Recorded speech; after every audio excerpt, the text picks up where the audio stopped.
coming in, we was definitely up against it. We're missing a lot of guys, so we had that in the back of the minds. But I think our minds. But when we stepped on the floor, we kind of took that away, and we just wanted to compete. And I'm actually very proud of all of us, all the guys on the floor, because we competed. We was with them the whole time, given the circumstances. So I think we can build from this very much so. I'm not overly happy with my performance, but that's just kind of my character. I knew they was expecting a lot from me. I feel like I could have done a lot more. I struggled from the free throw line tonight. So there's a lot to build on. I've got to be a lot more efficient and communicate a lot more on defence. But I know where I've gone wrong and where I can build from. And finally, what's the overall atmosphere in the changing room tonight after the game? We know that we have a lot to work on. But at the same time, we didn't get embarrassed, we didn't get blown out, we competed, as I said. So the overall attitude and kind of going forward is that we just got to keep better, getting better, learn from this, and just keep our heads up, really. How do you feel the game went for you guys tonight? Honestly, I think we saw the best and worst of us. I think we started very, very slow. Although the work rate's there, I think there was a lot of simple mistakes that we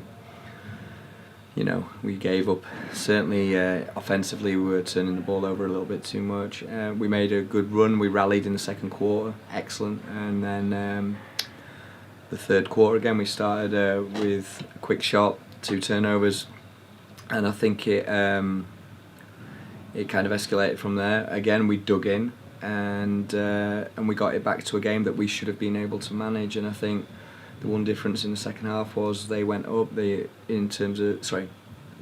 work rate went up, the intensity went up on the game, and they pushed for the win, and we were unable to manage to deal with that. We weren't as resilient as we were in maybe the times that we made the run or the runs. Who really stood out for you tonight?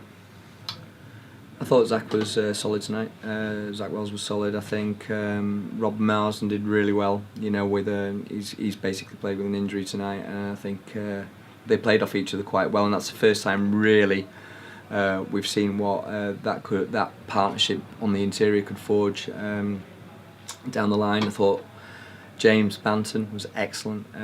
He's a 17-year-old that's just turned 18. And he's playing senior men's basketball. I thought he showed a lot of composure. There was obviously a couple of times where the physical differences showed, but on the whole I've got to be really, really happy about that. It says a lot about our performance pathway. Dwayne Camille was good in spurts. I thought, I think, he shot the ball really well tonight. We need to see a little bit more composure and control in terms of game management from him. And I thought Louis Sayers was consistent again. Probably could have gone to the basket a little bit more, but that's going to be something that we work on in the next few weeks. Now you must have been really frustrated not to have got the win. What was missing tonight? There was a little bit of experience missing. Obviously, we're still waiting for our import players. I think had they been here tonight, they would have brought a lot more on the ball defence. I think they would have brought a little bit more composure when the pressure came and when the runs were made by the opposition. But you play with the cards that you dealt, and we were in control of our own destiny tonight. And I think me and the boys are disappointed about the outcome. The reality is we need to clean up what are very, very simple mistakes.